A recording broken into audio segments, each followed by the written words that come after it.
Dear viewers, welcome to my channel CG coaching classes. आज हम आपको एप्लीकेशन ऑफ ट्रिग्नोमेट्री, जिसमें हमारा उन्नयन और अवनमन कोण से रिलेटेड क्वेश्चन है और इसमें हमें वैल्यू लर्न होनी चाहिए। तो देखिए, जैसे मान लो हम ऊपर की ओर देख रहे हैं वस्तु को और ये हमारी क्षैतिज रेखा है, तो ऊपर की ओर अगर आप वस्तु देख रहे हो तो उससे जो एंगल बनता है उसे उन्नयन कोण कहते हैं, एंगल ऑफ एलिवेशन। और अगर आप नीचे की ओर देख रहे हो, दृष्टि आपकी नीचे और वस्तु नीचे है, तो ये हमारा अवनमन यानी कि एंगल ऑफ डिप्रेशन होता है। तो देखो, ये उन्नयन है और ये अवनमन है। तो इसमें हमें क्या याद रखना है, अगर मान लो सबसे पहले इसमें क्या होता है, अगर फिगर तुमको अच्छे से कर बना लेते हो तो आधा क्वेश्चन तुम्हारा हो जाता है। अब इसमें क्या कह रहा है, यदि समतल मैदान पर एक मीनार की छाया लंबाई उसकी √3 गुनी है। अब क्या कह रहा है, मीनार की छाया। तो अब आप ये देखिए, मीनार की ऊंचाई h है, तो उसकी जो छाया होगी वो नीचे होगी। तो दो लाइन हम एक जे h ऊंचाई खींच लेंगे और इसकी मीनार की छाया जे हो गई और एंगल हमारा ये बनेगा। तो h जे हो गया √3h। अब इसमें ये देख लिए कि ये हमारा लंब है और ये आधार है, यानी कि परपेंडिकुलर अपन बेस किस में आता है, tan थीटा में। तो tan थीटा बराबर AB/AC, वैल्यू रख दी, एस से एच कट गया, 1/√3। अब 1/√3 tan 30 की वैल्यू होती है, tan से tan काट दिया और थीटा हमारा 30 डिग्री आ गया। अब इसमें आपको वैल्यू जरूर लर्न करनी पड़ेंगी। ऐसे ही देखिए, आप क्वेश्चन बनाना में इसको ऐसे क्वेश्चनों में आपको मेन चीज़ ध्यान रखनी है, चित्र सही बनना चाहिए।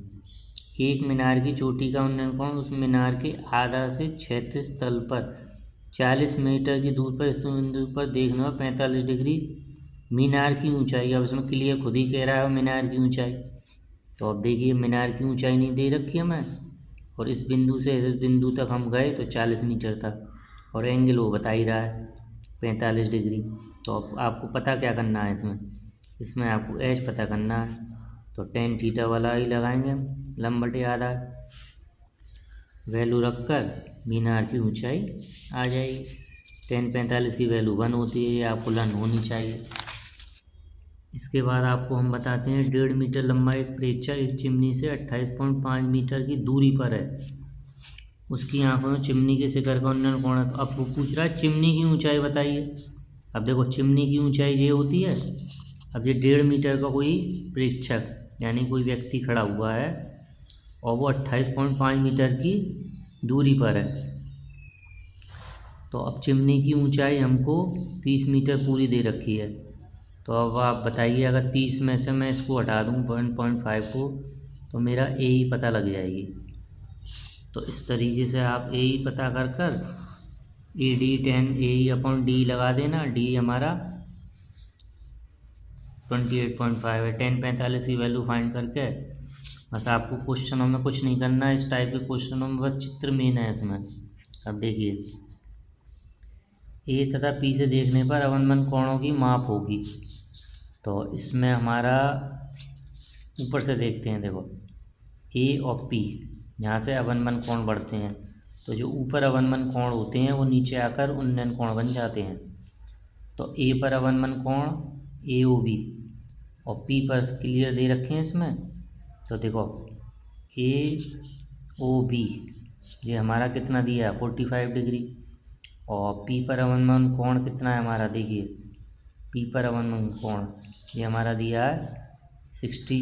तो 90 में से 60 गए तो ये 30 डिग्री आ गया।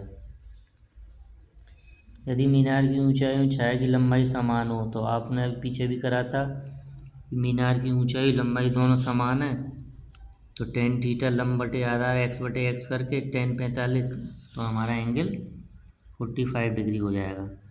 सर्कस का एक कलाकार 20 मीटर लंबी डोर पर चढ़ रहा है जो अच्छी तरह से तनी हुई है और भूमि में सीधे लंबे खंभे के शिखर से बंधा हुआ है।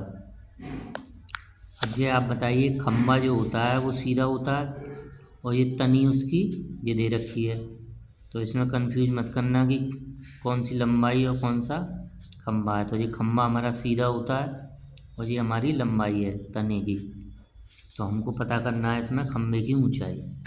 तो देखिए ये हमारा परपेंडिकुलर है और ये हाइपोटीनस है, तो इससे हम आसानी से निकाल सकते हैं।